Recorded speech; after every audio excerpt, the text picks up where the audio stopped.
Hey guys, how are you doing today? It's your favorite operator. Today we'll be doing a video in a new series called Airsoft Special Operations. Today's video will focus on Matt the Musketeer, an English operator from the UK if I'm not mistaken. So basically, throughout the video, I'll be reacting and talking about the operator and the operation itself. I hope you guys enjoy. Alright.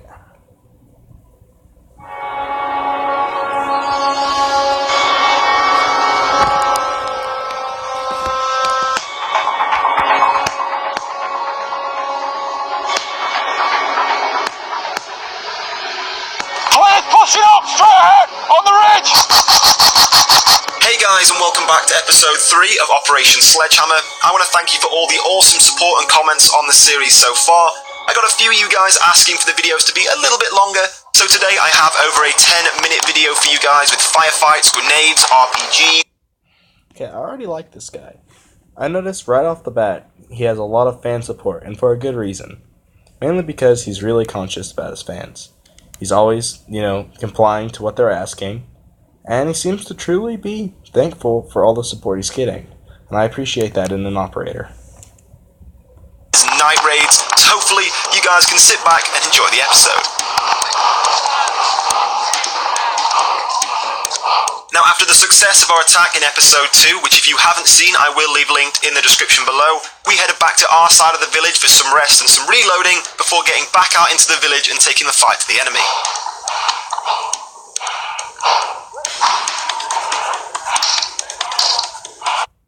Alright, so you see what he did as he approached the building, and I really respect this, honestly. Even though that building is on his half, and it's supposedly cleared, you never know who's going to be in there. He had building security the whole time.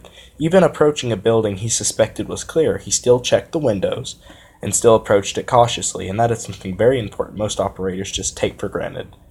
And so I already appreciate his tactics, and I feel like this operator is one not to be reckoned with.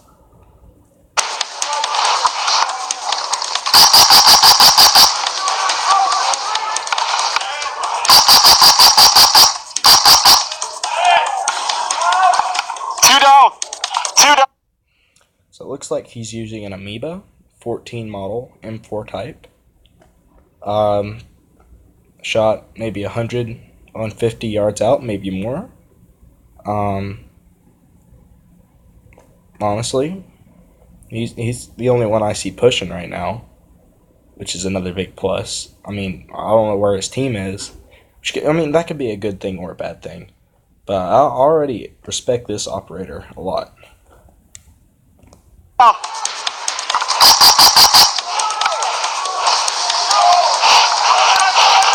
Two down here behind the bins.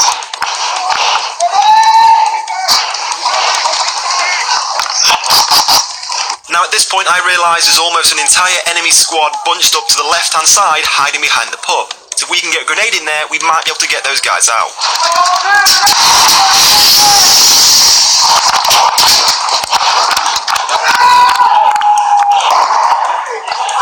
I'll get him. Okay, so at this point you see he took out 2 enemy players with a grenade, which most people underline the importance of a grenade in Airsoft. And I'm just going to say right now, without that, he would have never been able to get those 2 players because they are around in the corner. Also, it looks like his team is starting to push up with him now, which is also a good thing because now he has support. And if they were going to move forward and conquer, it would be a lot easier.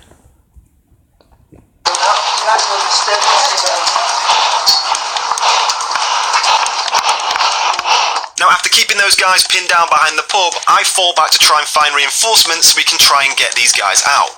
Now somewhere in our squad we have an LMG gunner who's running a pretty large GPMG. If we can get that on the corner and keep them suppressed, the rest of our team might be able to move in and take those guys down.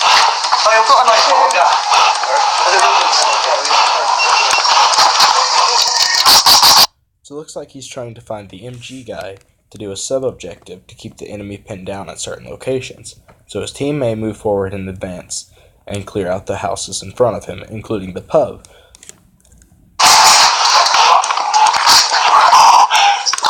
We need you around here. Follow me. Where have you just come from? There. This is the base. If we can spray around this corner. I need you to hose down rounds around here. Hang on, Tom. around this corner, they're behind the pub. If you can just put down a mad amount of fire, as soon as you peek that corner, you're going to see about 4 or 5 guys.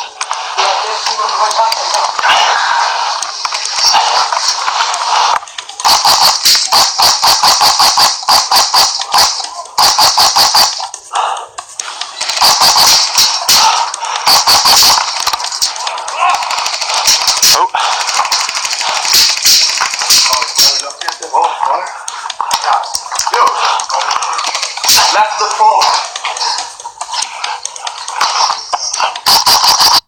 If you notice what he just did, he's not always peeking out of the same cover point like most operators would every single time. He's moving his positions around, which gives him an edge on the field. When the enemy thinks he's one place, he turns up another, and he gets a minor surprise element on them. This is a very clever tactic, and I see even some of the most advanced operators neglect it. So I already appreciate this guy and his tactics. So far, it's been spot on.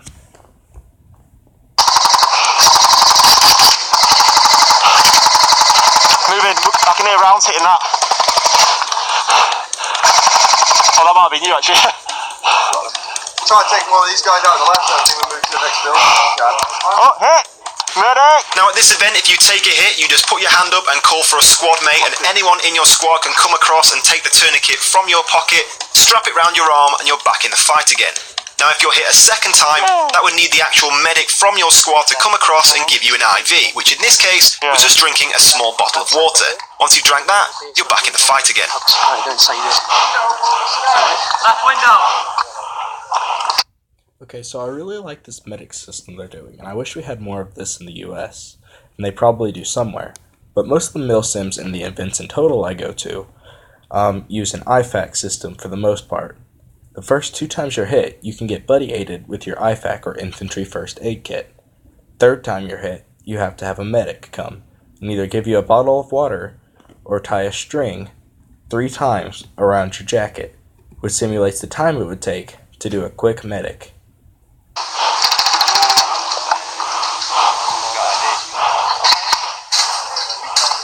Now after successfully pushing the enemy team away from the pub, we hear that there could be some armed civilians inside the building that pose a threat, particularly one who's got an RPG. So we've got to try and get inside and get... Okay, so looks like this entire special operation, and don't quote me on this because I haven't done my research. However, what looks like this entire special operation is focused on maybe a NATO, Britain type force pushing out insurgents that have captured a building. Now, among these insurgents could include armed civilians. For those of you who don't know, armed civilians is just a term given to people whose hostility is unknown. Also, people that are local in the area. Just because it's armed civilians doesn't mean that these people are not hostile or not part of the terrorist force or the insurgent force. Especially if they have an RPG. Get that weapon off them.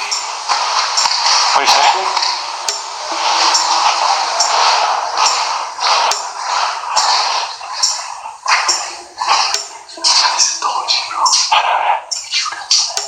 No, we're here to save them.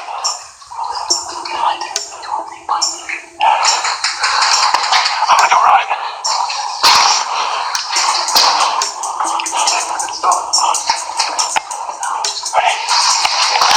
After successfully sneaking into the building and stealing the RPG, we managed to get back out again without even being noticed by the civilians who were only stood a few feet in front of us. We need this. Lads. Lads. Lads. We need this.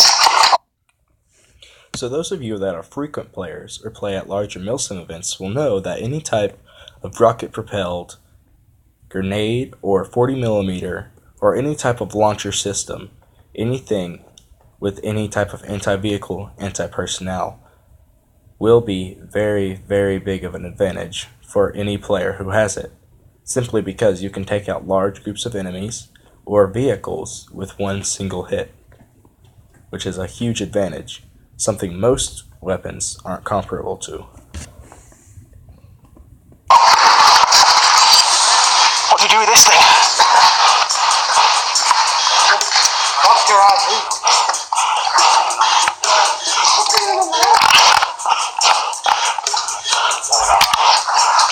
god, it looks fucking badass.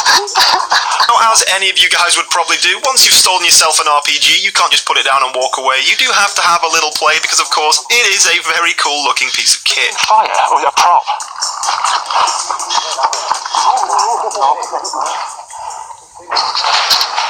Now, as the evening was drawing in, we got a call from our commander telling us we were about to drop some pretty heavy artillery onto enemy positions, and we can probably expect a counterattack soon after. So we moved up to the high ground of the village to see what would happen. And you can already hear that artillery being dropped in the background. Those sim rounds being dropped sounds just like artillery fire, and it sounds amazing. And when you're in there in the experience, it is actually really cool and really scary all at the same time. If you'll listen in the background, you can actually hear the simulated artillery being taken upon the enemy.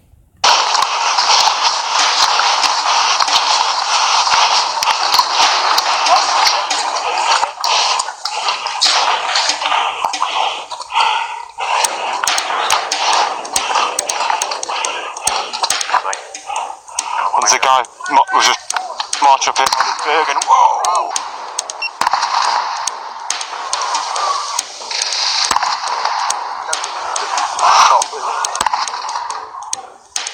How's them dead?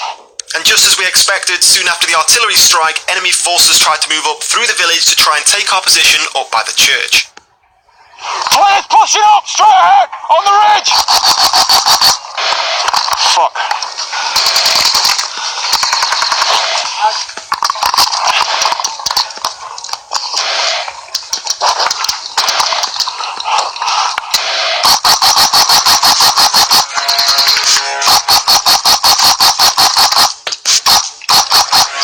One thing I love about the weapon he's using, the Amoeba M4, is that it's practically a laser. To be honest, it's completely accurate and it's got great range, especially in a small build quality.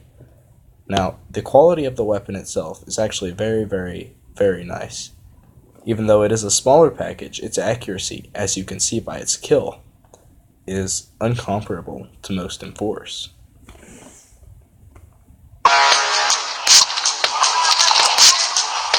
His teammate's behind where he's down, I think. But there's a... Oh, fuck's sake. Enemy player, you're 12 o'clock, about 100 metres back.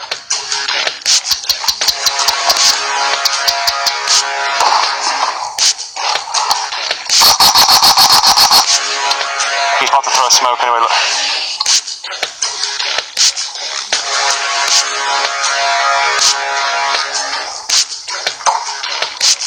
Good throw. Let it build.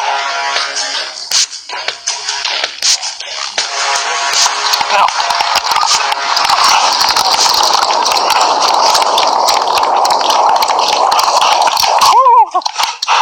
That was a run of death. After making it up from the church to the top of the hill, we now have the high ground to look down into the barn where most of the enemy players are located and try and take them out.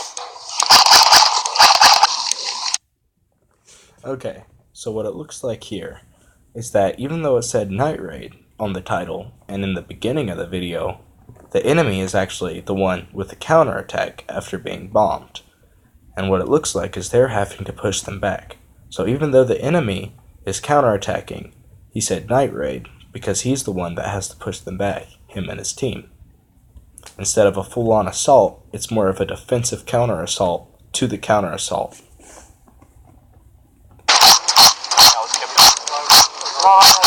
My leg in it, but I pulled the muscle in it last night.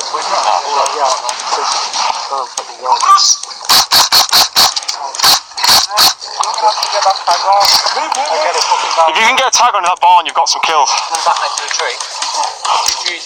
Moving up, they're moving up, they're moving up. He's gone into the gap. Okay. Oh, red side, red side, red side, top block, top block. Let's move it towards you. Now at this point, an enemy player rushes up to the left-hand side of the church, only a few meters from our teammate's position. So this is where I decide to use a Cloud9 Thunder Flash so I can throw it overarm and get it as far as possible to try and take him out.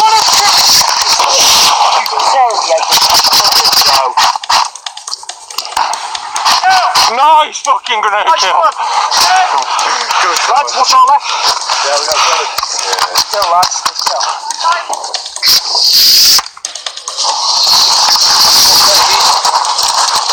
Oh, that's throttle. Like a boss. Coming forward! With the flare now blocking our position from the enemy, we try and move back down the hill towards the church so we can then attack the barn. Go low, I'll go high. You ready? Go.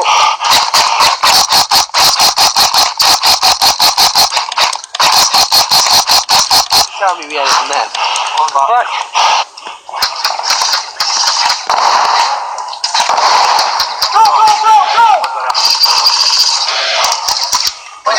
Watch out. I can throw this quite well. Underarm it quite far, can't I? Yeah. Get a band in there, let's go!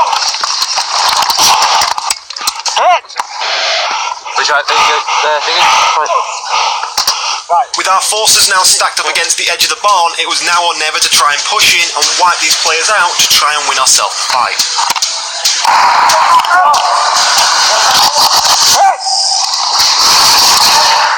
He's down.